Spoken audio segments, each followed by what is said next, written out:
I do that because it makes people laugh, usually. But I also do that because we don't pay enough attention to each other. I don't want you to see me just as a disability. I'm Peter Gould, okay? I don't want you just to see my wheelchair. I want you to see me. I've had a lot of pain in my life. I have, okay? It took me a long time to start laughing about everything and not just feeling sad all the time.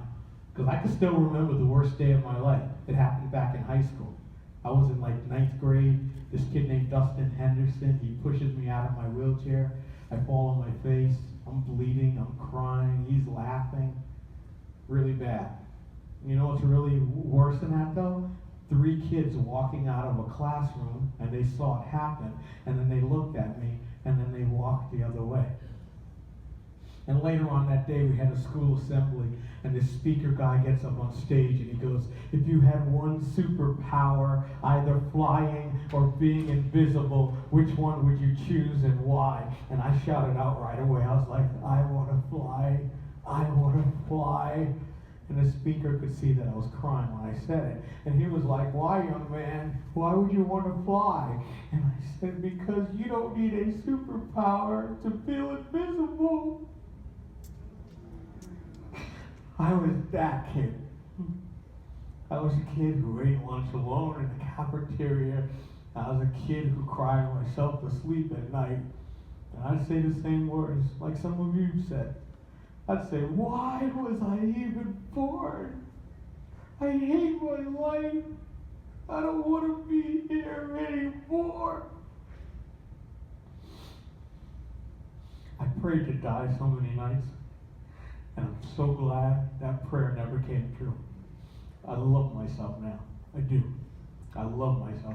It took me a long time though, but I love myself so much to the point that my friends think I love myself too much now.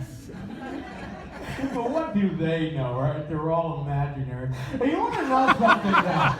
If all you ever see is my disability, then you don't see me.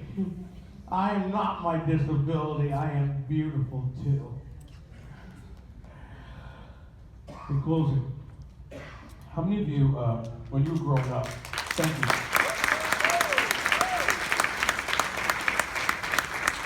How many of you were ever asked the question, what are you going to be when you grow up, right? I mean, when you grow up. Yeah, I hate that question. I know some of you parents ask that question to your children. Don't feel bad, or maybe you'll just do something differently next time. Because I realize we're so focused on this idea of a degree and a job that we miss out on our lives currently, right? And I came from, like I said, very strict Jamaican parents, and my father did not want us to have fun growing up. And he was always telling us, don't hang out with your friends, study hard, go to get to a good college.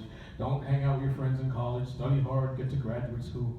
You want to become a doctorate in clinical psychology, so work hard there so you don't enjoy it, okay? Just work hard, and then you'll be able to get a job, and you work hard in that job, and then you work for many years, and then you get to retire, and then you'll be able to enjoy your life.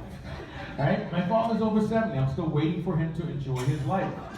On the day that I got my doctorate in clinical psychology, I still have this message recorded. My dad leaves this message and he goes, I'm so proud of you, Mykee. You are now Dr. Mykee Fowlin, clinical psychologist. Have you thought about medical school? All right, so I realize that we keep on future living, right? And so I've been practicing to be conscientious of my life right now. And not to just to say it's going to be some other time, right? And so I practice things where I try to make people feel a little bit better after meeting me than they did before meeting me. And 2 things that I do, and sometimes I do it in secret, right? So I do 2 things every week. One of them is called the gumball trick. I love candy machine gumball machines. I love M&Ms. So I go up to an M&M machine, I take out a quarter, I put it in the machine, turn the dial, get my M&Ms out, take out another quarter, I put it in the machine, and I walk away. Right? I was telling a group of 3rd and 4th graders that last year, and they all looked at me and went, no! But I know you've heard about random acts of kindness. That's not what changes the world. It's going to be your intentional ones. The ones you do with purpose. Now, when I leave that 2nd quarter, I want someone to pause before they turn that dial and be like, someone left a quarter here. Right? But the other thing I do is what I call the postcard challenge. I collect postcards, and every week I'll take at least 5 postcards, and I'll write on them things like, you are beautiful, you are not alone, do not be afraid of that pain. I'm so glad you've chosen to stay. Then I go to Barnes & Noble, I go to the bestseller section or the teenage bestseller section, I just stick them into books. Because I know there's going to be a day when someone's having a bad day, and they're going to be reading a book, and they're going to come across a postcard that simply but deliberately says, "You are not alone." In my sophomore year of high school, those are the words that were spoken to me by Mrs. Blake. She's a real person. She was my English teacher. And she sat me down after class one day, and she goes, "Mike, you're not in trouble. But I watch you every day. Every day you leave my class, you go down to the cafeteria, you eat lunch alone, and I feel really sad about that. If you ever want to sit in my classroom and have your lunch here and talk to me or not talk to me, you're always more than welcome. You are not alone." And if it weren't for Mrs. Blake in my sophomore year of high school, and if it weren't for Charlie Thiel in my senior year of college, I would have ended my life too soon. And then I would have missed out on all of this. All right. Thank you.